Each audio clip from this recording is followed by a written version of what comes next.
The Nuggets forced Steph Curry to activate night-night mode, and this is what happened. Here's Curry, deep triple! It's good!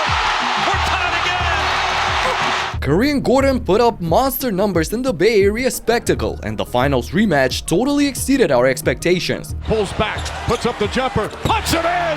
Pascal Siakam ties the game! The Thunder and the Pacers battled into a double overtime, which even saw some controversy at the end, but we got a start in San Francisco, where the Warriors hosted Nikola Jokic and the Nuggets. However, out of all people, it was Aaron Gordon who stole the spotlight in the first half. 44% from three, a career high, and 5 for 5 tonight.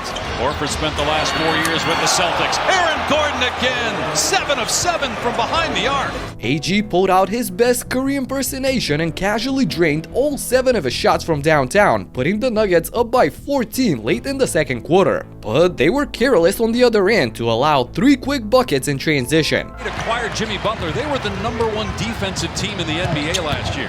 They've given up 70 in the first half tonight. Get an easy 2 here from Butler. As a turnover, Gordon coughs it off. Butler on the other end. Gordon will challenge, and Butler can't finish, but the tip by Payton is there. Denver's lead was cut to 9 points heading into the locker rooms, and the trend continued in the second half as the real chef started to heat up. With 11 points, here's Curry coming off that green screen. Back-to-back threes for Steph. Oklahoma City in the conference semis last year, both legit. Man, we know he's a certified sniper, but he also has one of the deepest bags of circus shots the game has ever seen. By the Warriors, cut the basket, Curry, and one. He's obviously famous for the threes, but it's stuff like that. Come on! With 13 points in the period, Steph led his team right back into the game, and they actually took over the lead with this 3 by the good old Horford. Title last year. Corner 3, Horford. It's there.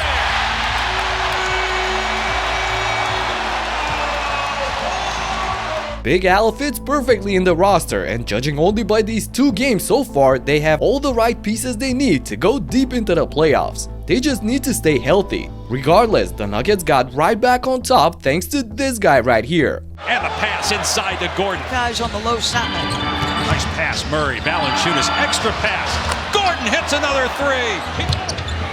Gordon on the step back. Tough shot, but he drills that one. He's got 39. Butler getting a breather. Jokic out there for Denver.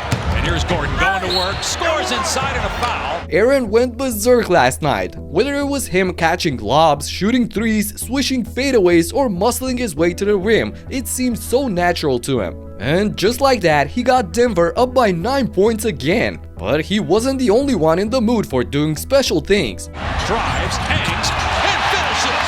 What a play by Curry again. Curry past Gordon. Another layup for Curry off the window. That's where he's doing most of his damage here in the second half. Look at the babyface assassin blowing past defenders like he's 23 or something. He was causing all sorts of headaches to whoever tried to guard him during the night. And when crunch time arrives, you better watch out. Full screens for Curry, who fires and hits and ties the game. Uh-oh, he pulls out the shimmy. It's getting hot in here. But guess who's been hot all night as well? And misses right at the rim. Gordon, he's been hot all night. Got another one. 10 3-pointer. You heard that right. Gordon was unconscious from beyond the arc, shooting 10 for 11 for a career-high 50 points in the season opener. That's astonishing. Unfortunately for him, this is still Curry's building. You see Murray at midcourt trying to keep him from getting a catch. Here's Curry, deep triple. It's good. We're tied again. Oh my goodness, Steph ties the game with the deep 3 for an absolute madness in the arena, and he was pumped up to the max. Does this dude age like the rest of us? Unreal. Denver had the last possession though, and a great chance to win the game. Murray off the Jokic screen. Jokic with 3. Jokic puts it up. Missed the shot. And we will go to overtime. A signature 2-man game by Murray and Jokic, who just comes up short, and we go to overtime. And at this point, this isn't fair, to be honest. And most of that coming in the first half. Curry, a little airspace. That's all he needs. Get this, Curry scored the last 16 points for Golden State. He's a one-man wrecking crew. Speaking of that, AG couldn't be stopped either. Gordon fights through the double and scores plus a foul.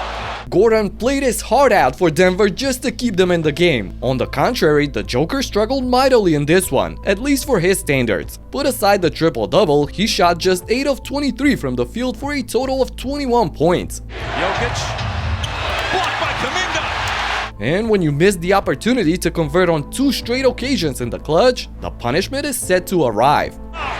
It's good, a three. That might be the dagger. It was Jimmy Butler who drained the dagger at the end, as Curry signals to him it's time to pull out the night-night celebration. Nikola Jokic tried to respond on the other end but missed yet another shot, cementing his team's chances of a possible comeback. The Warriors opened the season with 2 big wins over 2 direct rivals from the Western Conference, and I cannot wait to see how they progress into the season. Moving on to Indiana for another wild finish between 2 short-handed teams, as both OKC and Indy were missing some key players. However, that didn't stop them from putting on a show for the fans. Toppin's got 6 to shoot. Jalen Williams staying with him, falling away, jump shot, that's good. Boy, the Pacers knocking down some tough shots. They're with Hartenstein, Wiggins, alley-oop to Hartenstein, and the foul, perfect pass. Mathurin looks at the shot clock, 4 on the 24. Good defense by Dort. Mathurin knocks it down. Benedict Mathurin drills the 3, and the Pacers up by 1. Mathurin guarding SGA, pull-up jumper, and Shai Gilgeous-Alexander, that is where he excels. Trading blow for blow in the 4th quarter with the crowd going wild. It was like watching a replay of the finals. Reverse layup, he banks it home.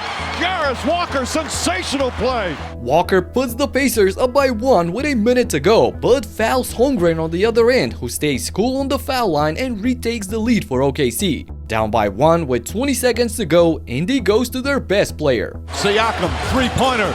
Off the mark, Hartenstein the rebound. Siakam thought he got hit. And then Toppin fouls SGA. Siakam misses everything and now they must foul. They send Shai to the line, who knocks down the first one but misses the second to keep the drama going. Jumper the rebound. And a timeout call. It's a 2-point game with 11.8 remaining. Siakam against Holmgren. Pulls back, puts up the jumper, puts it in! Pascal Siakam ties the game! Spicy P shakes off Holmgren and drills the game-tying bucket, redeeming himself for the previous break. But the Thunder have 6 seconds left to make it happen.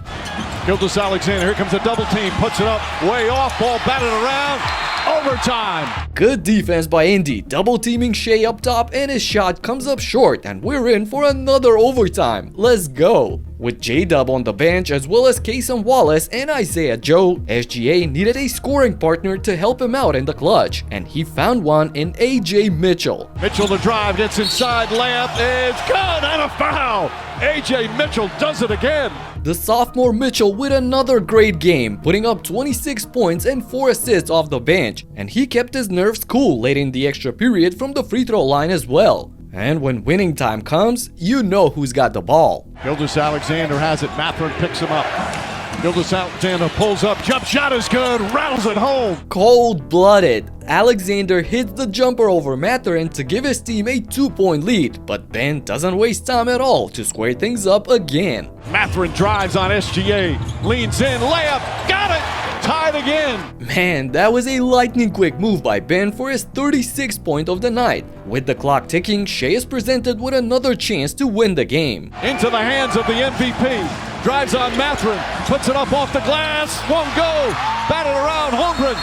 Double overtime. Ooh, that right there might have been a pushing foul by Mathurin on the potential game winner, but nonetheless, we go to a second overtime. And at the start of it, the refs instantly returned the missed call to Shai. Gilgeous-Alexander draws the foul, banked it home, and one. For Mathurin, that's going to be 6 fouls. He wants him to challenge that. So after 55 minutes of action, Obi Toppin went flying on the other end like it's the first quarter. 2-on-1 break, Siakam back to Toppin for the slam. Pacers back up by 1. Wow, he's the epitome of what an energy booster should look like for a team. But when they needed it the most, the Pacers seemingly ran out of energy on the defensive end. Wiggins another 3. This one's good. Aaron Wiggins nails the 3-pointer.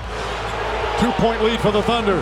Gilgeous-Alexander the drive, the finish off the glass. 51 points for SGA. SGA backs in, going to his spot. Wiggins, three-pointer. Bang! Aaron Wiggins from downtown. A ruthless 8-0 run fueled by none other than Aaron Wiggins gives OKC a 7-point lead. The Pacers got as close as 4 points in the final minute, but SGA was keeping them a distance from the free throw line. And when everyone thought it was over, the drama reached its peak. Obi Toppin races up the floor, goes at home, and scoop layup is good. Sweet move from Obi Toppin. And it's back to a 4-point game. Stolen by Toppin. But a whistle and a timeout was given to Mark Daigneault.